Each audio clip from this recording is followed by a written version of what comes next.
prend énormément de temps, parce qu'après en agriculture conventionnelle c'est pareil, les gens travaillent énormément beaucoup. Voilà, il y a grand, et en fait ce qui densifie le travail, c'est la multiplication des cultures en fait qu'on fait, quoi.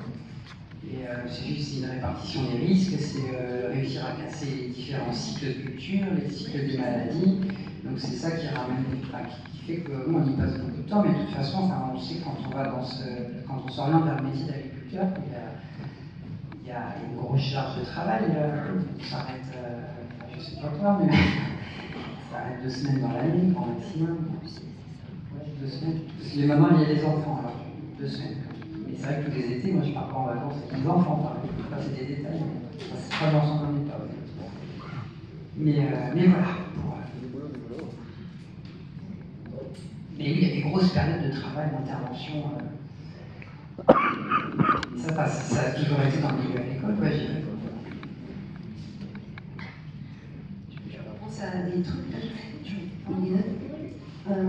Il y a des rotations qui permettent de lutter contre ces petites techniques pour se passer des pesticides de rotation agronomique, pour les percaline, voilà, pour apporter de l'azote, le luzerne, celui du blé, ça apporte de l'azote. Parce que le facteur limitant, nous, sur les céréales, c'est l'azote. Donc de toute façon, on sait d'avance qu'on n'aura pas un rendement extraordinaire. Donc l'autre truc qui fait que les variétés, mais là où les plantes ou les animaux, parce que le poulet c'est pareil, c'est qu'en fait on ne leur demande pas non plus des rendements extraordinaires ou des croissances extraordinaires pour les poulets. Donc on ne demande pas aux organismes des efforts extraordinaires. Donc ils sont plus résistants. Je ne sais pas si vous avez vu le film, j'avais déjà dû le dire, c'est toujours l'image que je prends quand je parle à des gens qui connaissent le moyen. Quand, je sais pas, vous regardez tous peut-être un peu le Tour de France, moi ça me choque toujours qu'en plein été, il y a des cyclistes qui ont franchi alors que c'est pas les périodes où on est malade, des gastro et machin.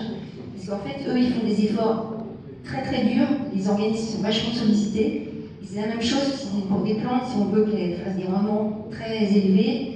Pour des poulets, s'il faut qu'ils soient gros en 60 jours, là c'est très très difficile pour eux. Donc ça les fragilise.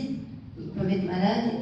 Alors, sinon, les plantes et les animaux, ils ont quand même en eux-mêmes des choses pour se défendre un peu des agressions extérieures. Et pour ça, pour qu'ils puissent se défendre, il ne faut pas que les organismes soient trop fragilisés par des rendements très importants qu'on va leur demander.